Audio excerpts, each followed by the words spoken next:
We're back with another video on how to build a record label, and we're going to be diving into the contract that you need when signing an artist to your record label. More specifically, we're going to get into the top 3 contract secrets that you need to know for your record label. Hi guys, I'm Miss Crystal. I'm an entertainment attorney, public speaker, and author of How to Keep Your Dukes Up in the Music Business. I'm the owner of Dukes Up Records, and most importantly, I'm an independent musician.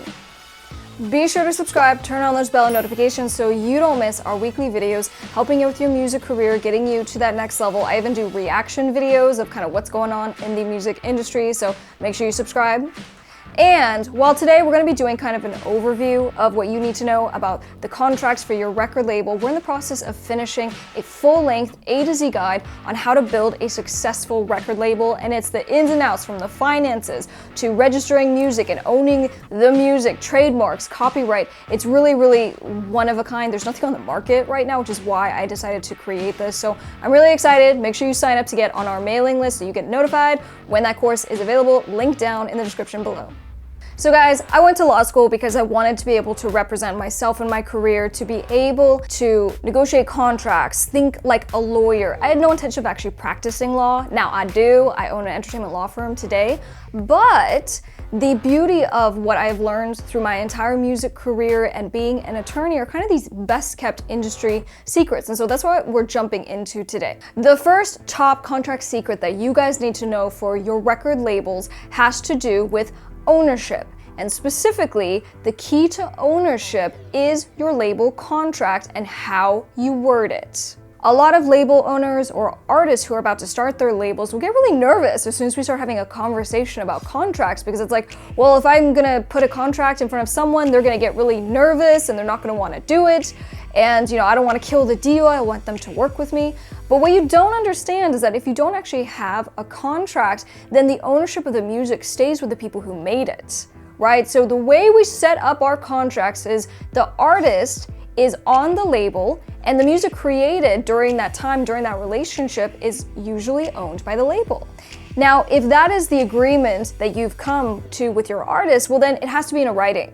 And the reason is because under copyright law, if you don't have a signed writing saying that the artist gives the music to the label in exchange for all the stuff that the label is going to do for the artist, well, that has not actually been a legal transfer of ownership. So if you and I just have a verbal agreement and we say, well, you're going to be my artist for my label, I'm going to represent you and I'm going to own the music, well, technically, if we don't sign something saying that, it's not legally enforceable. So really what I'm saying is that there has to be not only a contract for your record label, but there has to be language in the contract that says the label's going to own the music. And more specifically, when I say music, the word that you see in these contracts is master or the masters. And it just means that this is the final, composition, the recorded version of the song. And so in the contract, it should say record label owns the masters, and it's assigned from the artists. Now, I mentioned earlier in the video, I did put out a book, and I'm so excited because the book is now available as a download, right? It's a digital download as a PDF. So you literally can just go get the book, download it, and you'll get access to all of the contracts that come with the book. And one of them is a record label contract. And so I basically set this up for you guys so you don't have to think and worry about this stuff. You need to make sure you have a real clear so that at the end of the day, if you're going to make an investment into your artist and to help them grow their careers and to get different opportunities, you got to make sure that you're also protecting your end of the bargain, which is that you're going to own the music. And you do that by having a solid record label contract. And I have represented and continue to represent so many different record labels at different stages of their development. Some labels will take full ownership of the masters, and some labels will actually split it. And so the artist will still own half of the masters. So the beautiful thing about how you guys decide how you want to build your record labels is that you get to make those decisions. You can say what the ownership looks like and the other different things that will go into your contract. But the point being, you have to have a contract and you have to make sure that it's clearly spelled out who's going to own what related to the music. The second top contract secret that you guys need to know for your record label has to do with the advances. Now, when I say advances, what I mean is the amounts of money that the record label is going to pay in advance for the artist's benefit. So this could mean either a chunk of change, you say, hey, thanks for signing with my record label, here is $50,000, $5,000, whatever that looks like for you, or it might be expenses that are paid on behalf of the artist, right? So if you're a brand new record label, maybe you aren't actually paying out lump sum advances, but instead you're helping to pay for things like studio sessions, mixing, mastering, photo shoots. All of those amounts that you're paying on behalf of the artist is considered an advance. But once again, if it's not in your record label contract, guess what? It's up for debate on whether that needs to be paid back, how it's paid back.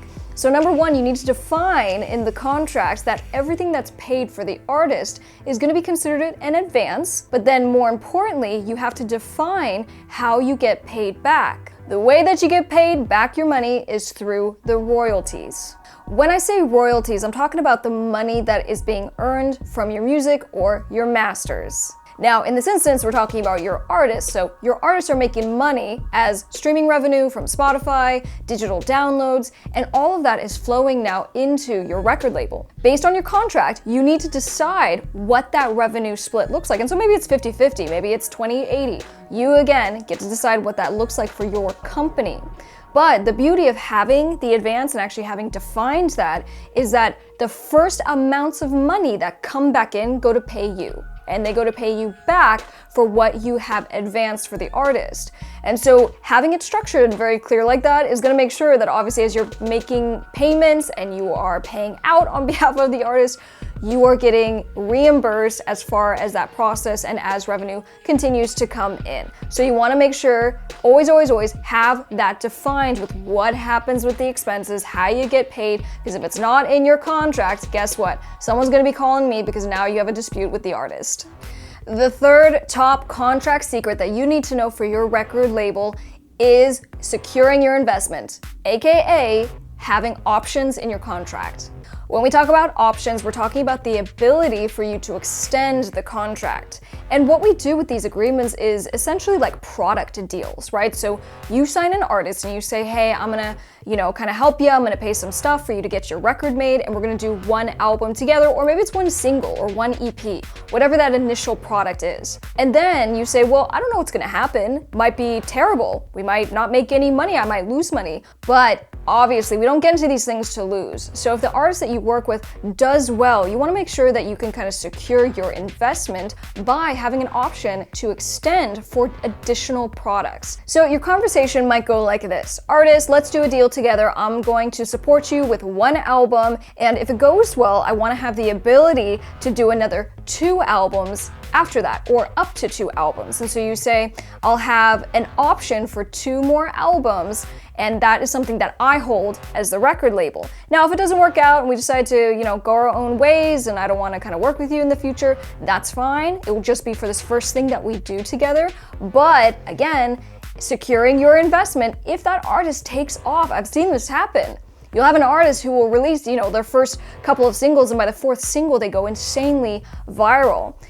You never know. And so, because obviously you're not getting into this to fail, having some kind of extension through an option for future products is a really, really smart move for your record label.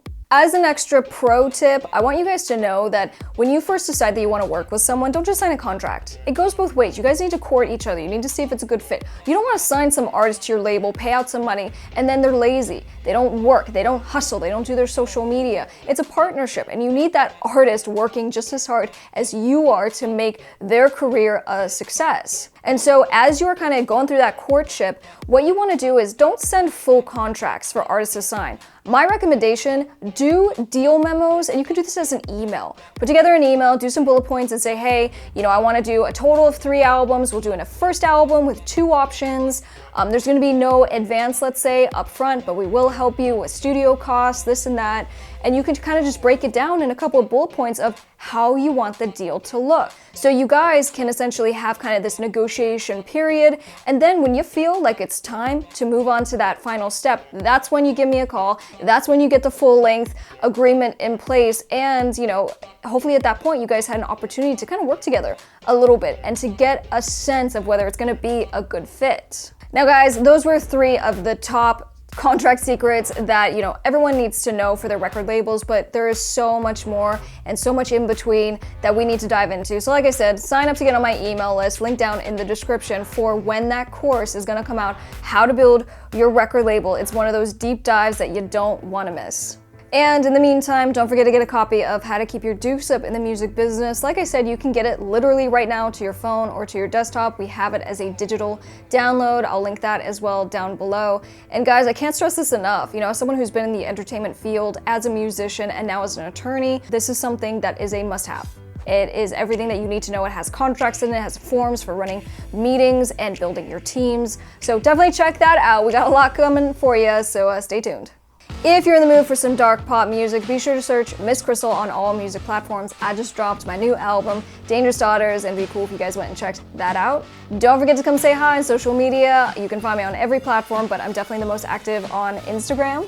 I'm gonna get out of here, but don't forget to subscribe, turn on those bell notifications so you don't miss any videos from your new favorite redhead. I'm Miss Crystal. Bye.